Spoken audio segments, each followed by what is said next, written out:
My sister Olivia's laugh hit the air before her words did. Bright, sharp, practiced. "You don't mind watching them, right?"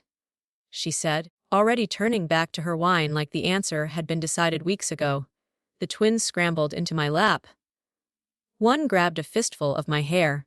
The other tipped his cup, and cold juice ran down my sleeve, soaking my skin. The table erupted. Forks clinking, people chuckling, somebody saying, "Ow, look at Aunt Sarah."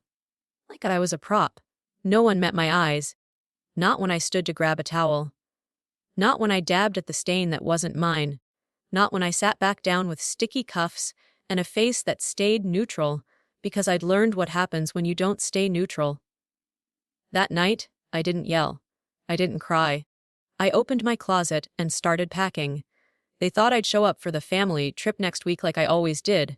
Quiet, reliable, grateful for crumbs. They had no idea I'd already booked my own ticket out. And before I tell you what happened, when they realized I was gone, I need you to understand something about my family. Our silence was never peace. It was a system. Growing up, the hallway outside our bedrooms was a museum to Olivia's life. Olivia's first steps, framed. Olivia's honor roll, laminated. Olivia's prom, professional photos. Olivia's wedding, an entire wall like a shrine. My side of the hallway had paint. Empty nails where nothing ever got hung. When Olivia outgrew her clothes, Mom called it being practical and shoved them into my room like charity. When Olivia's trophies started collecting dust, Dad said, "We need the space, and put them in storage. Not mine, hers." Because even her old achievements were still worth keeping. I learned early that my name didn't carry the same weight. At 15, I won a statewide writing contest. Real letter, official seal, my name printed in bold like it actually mattered. I remember placing the envelope on the kitchen counter while Mom flipped pancakes. "That's nice, honey," she said, eyes on the stove. Then the phone rang. Olivia, something about a new job offer, a new salary, a new office downtown. Mom's whole body changed. Voice higher, smile louder, attention snapping into place like a magnet. When she finally hung up, my envelope had been buried under a grocery list and a coupon flyer like it was junk mail. In college, I waited tables after class. I'd come home exhausted, smelling like fries and coffee, and my phone would light up with one name, Olivia. "Can you watch the twins? Just for a few hours." A few hours always meant a full night. Their toys took over my apartment floor. Their sticky bowls filled my sink. Olivia would show up late, lipstick perfect, saying, "You're the best." Like it was a tip she was leaving on the counter. When I said I had exams, she'd sigh dramatically. "You're so lucky you have free time." Like my time didn't count because it didn't belong to her. I asked Dad once for help with tuition. Just a little. Just enough that I wouldn't be working double shifts on weekends. He didn't look up from his newspaper. "We're still paying off the wedding," he said. The page trembled when he turned it, like even his hands knew how wrong that was. He just didn't care enough to stop. It wasn't one big betrayal that broke me. It was thousands of small ones. Every assumption, every dismissal, every "Sarah will handle it," every family plan built on my quiet compliance. I used to think keeping the peace meant staying quiet. But peace built on someone's silence isn't peace. It's a debt. And sooner or later, someone comes to collect. My birthday dinner was the night the bill finally landed in front of me. We were seated at our usual restaurant. Same booth. Same menu. Same dynamic. Olivia at the center, twins bouncing on the bench, Mom cutting their food, Dad telling a story like he was the narrator of the world. The cake came out after dinner, and the frosting said HPPYBRHDY. "Lo I am Slidino H!" Under it, in smaller writing like an afterthought, "Ayan Sarach!"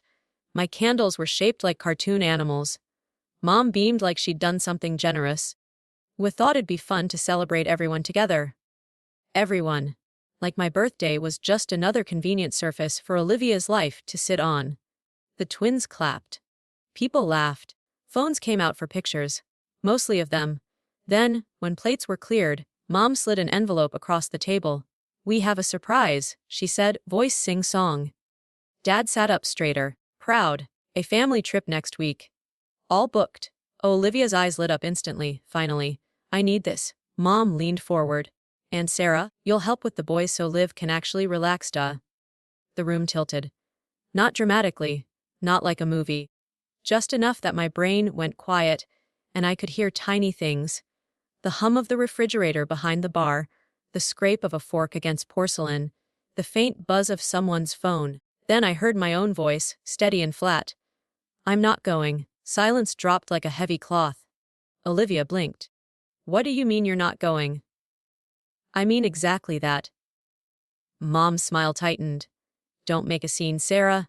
I set my fork down. It made a soft ring against the plate. I'm not making a scene, I said. I'm just saying no. A dad cleared his throat like he was about to lecture me about gratitude. Olivia leaned in, voice low and furious. You're unbelievable. I pushed my chair back slowly.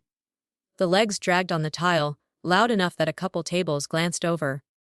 You've had my weekends, I said, looking at all of them. My nights, my patience. You can have the trip too, just without me. Their voices piled over each other. Questions, guilt, disbelief. That familiar tone like I was malfunctioning. I walked out anyway, and when the door closed behind me, the quiet didn't feel like punishment. It felt like space.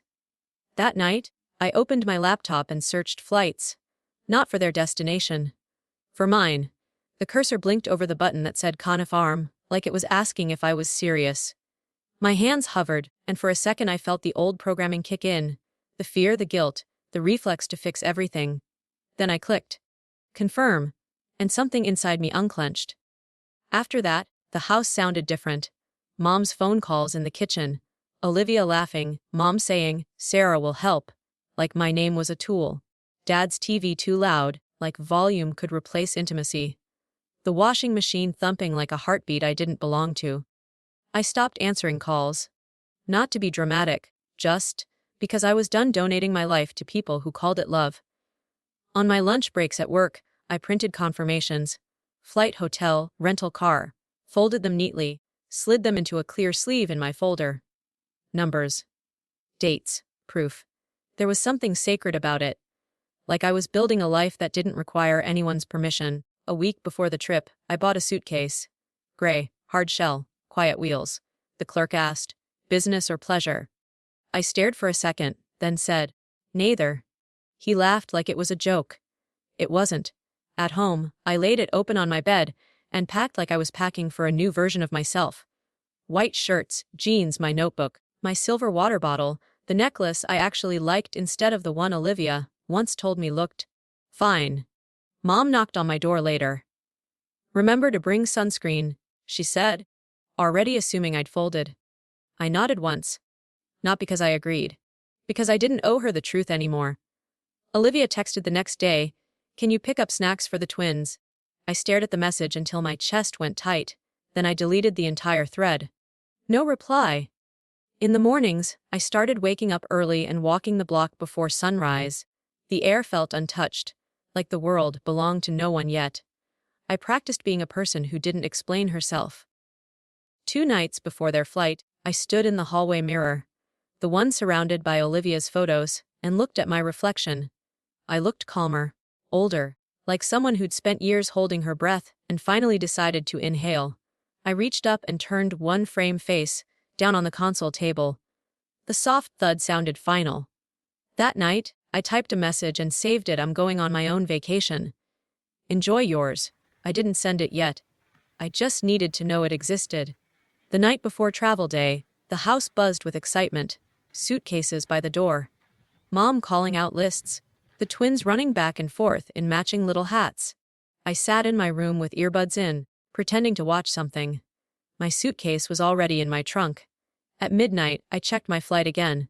On time. Olivia texted, can't wait for our trip. I powered my phone off without answering, and I slept deeper than I had in years. Morning came fast. Coffee smell. Footsteps. Zippers. Chaos. I moved through it like a ghost. Mom called. Sunscreen? Again, because apparently sunscreen was more important than my humanity. I walked past their suitcases, grabbed my keys, and said, casually, I'll meet you there.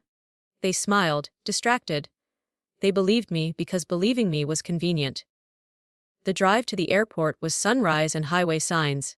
I parked at a different terminal than theirs, checked my bag, and blended into the crowd of people dragging luggage and expectations. At my gate, I sat by the window and watched planes lift off one after another. Metal birds taking off like it was the easiest thing in the world. When my boarding group was called, I turned my phone on, found the saved message, and hit send. I'm going on my own vacation. Enjoy yours. Then I turned the phone off again and put it away. No dramatic goodbye, no final argument. Just absence. Somewhere across the airport, my family was juggling tickets and backpacks and twins. For once, I didn't rescue them. For once, I let them feel what it was like to look around and realize I wasn't there. The plane lifted, smooth and certain, and Phoenix shrank beneath the clouds like a life I'd outgrown. When I landed hours later and turned my phone on, it exploded. Missed calls. Voicemails, texts stacked like accusations. Where are you? Gate C3. We're boarding, Sarah. Your sister's crying. Answer your phone right now. This is selfish. How could you do this to us? The newest message said, you ruined our vacation. I didn't reply, I didn't even open them. I walked to baggage claim, watched the carousel spin, and waited until my gray suitcase appeared like punctuation at the end of a sentence. Outside, the air was heavy and warm. Salt in the wind, sunscreen, ocean. At the hotel, I signed my name, took the key card, and felt something strange in my chest. Not joy, relief. Like setting down a weight you didn't realize you were carrying, because you'd been carrying it since childhood. In my room, I put the suitcase against the wall and sat on the bed. The phone buzzed again. I turned it face down. For a moment, guilt flared, sharp, human, familiar. Then it faded, like a wave collapsing back into the sea. They would call it betrayal. I called it balance. The next morning, I walked to the shoreline before sunrise. The sky was a pale orange smear, the water breathing slow and steady like it had all the time in the world. I dug my toes into the wet sand and let the foam reach for my ankles. This silence was different. Not the kind that erased you. The kind that returned you to yourself. Later, I wandered through a market near the pier. People shouting prices, laughing, living. No one knew me. No one needed me. No one assigned me a role, and that anonymity felt like safety. I bought a small seashell pendant from a vendor. Smooth, imperfect, real. I held it to the light, and thought about that juice spilling down my sleeve at the birthday dinner. The way everyone laughed, while I cleaned up a mess I didn't make. And how now, finally, I didn't have to wipe anything away to be worthy. That night, I opened my notebook and wrote freedom doesn't arrive with fanfare. It arrives when no one's watching you leave. Then I added, and it stays when you stop apologizing for needing it. When I flew back to Phoenix, I didn't drive to my parents' house. I went straight to my apartment. I unpacked slowly, like I wasn't rushing back into anyone else's timeline. I put the shell pendant on my desk, where the sunlight could find it. The room was quiet, not empty. Mine. The next morning, I made tea, opened a window, and listened to the city wake up. Distant traffic, a dog barking. The soft, normal sound of a life that didn't demand I disappear for someone else to feel important. Maybe one day they'll tell the story differently. That I walked away. That I ruined the trip. That I abandoned the family. Let them. The truth is simpler. I just stopped showing up to places where I was never seen. So if you've ever had to leave to find peace, if you've ever chosen yourself and got called selfish for it, tell me this. Where did you go? And when you finally got there, did it feel like freedom?